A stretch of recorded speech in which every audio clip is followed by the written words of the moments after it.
Hello, hello guys and gals. As you are looking at the product of my poor GIMP skills, I want to assure you that you are indeed not having a deja vu. I've said that the same thing that I'm going to say now some other time in the last few days.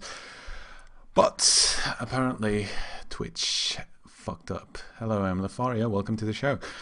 The thing is, I've been telling this same story that I'm going to tell you now a few days ago, and if you don't know that, I'm using Twitch TV to record everything that I do and then upload that to YouTube where you're watching it right now. And Twitch stores these VODs in 30-minute chunks, and I do like a, let's say, 1.5 hours broadcast, and the first 30 minutes were missing. They just were not stored, which is where this story that I'm about to tell you was located in. So that's cool. Well, can't do anything about that. That's just an error that you have to deal with, that can occur. So I'm just going to tell it again. In this story I wanted to tell you about my recent Fallout 1 experience in the last 8 parts that are up on this channel. And yeah, tell a few things about that and tell a little story that I call the spoilers, because I've been spoiled. Spoilers are always a kind of awful thing when you are consuming a work of fiction, maybe a book or a film or a TV show, or maybe a game, as in my case. And spoilers always are a bad thing, because they take away a lot of the fun, and as in my case, ruin a lot of the puzzle solving, the exploration. What happened was, for any one of you who's familiar with the game StarCraft 2, as myself, you might know that there's a guy by the name of Day9, aka Sean Plott. What he does is he does a wonderful daily show about everything related to StarCraft 2. He talks about different builds, different strategies, and tutorials for inexperienced players and all that. And he's very, very, very, very good at that. And he's also engaging in a lot of storytelling. If you don't know his show, I think it's on YouTube, Day9 TV. I think it's the channel. You should check that out. Yeah, what he did in one of his last shows was he played around in the upcoming expansion for StarCraft 2, Heart of the Swarm, where he toyed around with the Protoss race and playing with air units and the Oracle in particular.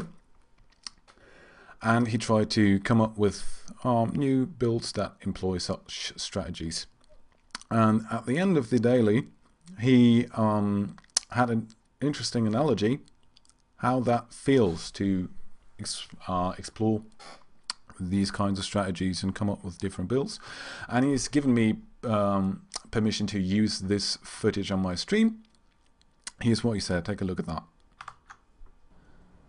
Oh, that was so cool. We're transitioning straight into Double Stargate after opening up Borgate, and the money sort of worked out. I was like, ah, yeah. So that felt cool.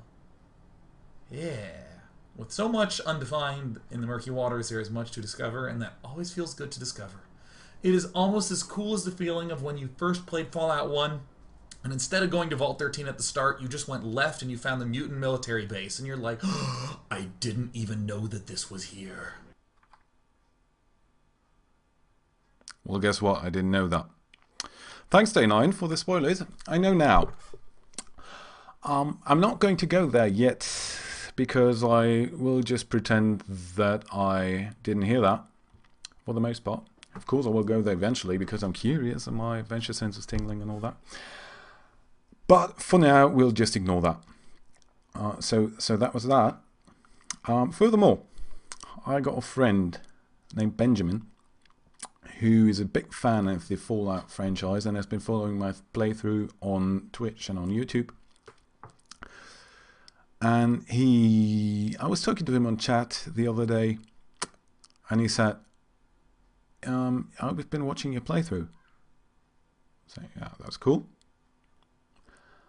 Well, you know, everyone you meet has a barter button. You know that, right? I said, yeah, I do. Just didn't use that yet. Reason for that being is I'm not a native speaker. If you don't know that, I'm German. And I confused the word barter, which means exchange of goods and trade and all that, with the word banter, which mainly means small talk. And I didn't click that button yet because I didn't want to drag on the playthrough with that.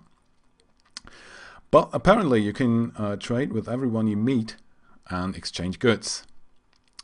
And he said, I'm pretty sure that I got the rope to go down Vault 15 before I went to Junktown.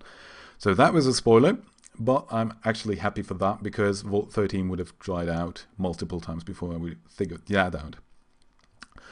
I think that part was swallowed in the aforementioned loss of my first 30 minutes of the VOD. So I can already tell you that I have found the rope in Shady Sands, and I've gone down Vault 15, which is where the next part will start. Yeah, so I made a slide for the sake of this, as a kind of tribute to Ben. Yeah, that's it. That's him. Nice smile, isn't it? Yeah. He told me kind of, yeah, other bunch of things. For example, I always forgot to loot the enemies that I shot or killed, which is kind of a good tip because I'm missing on a lot of stuff that I can collect.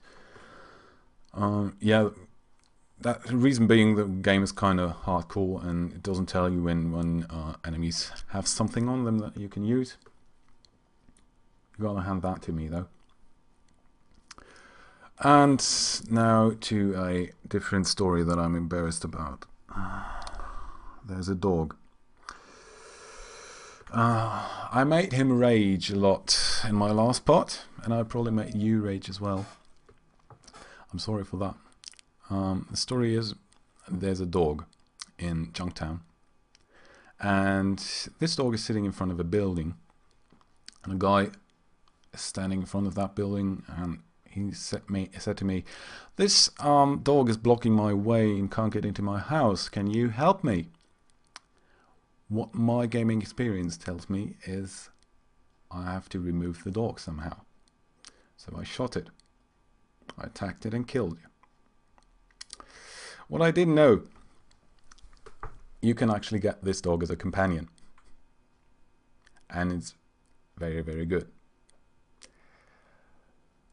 So, and also, this dog seems to be like one of the iconic figures inside the game that everybody thinks about when hearing the word Fallout 1.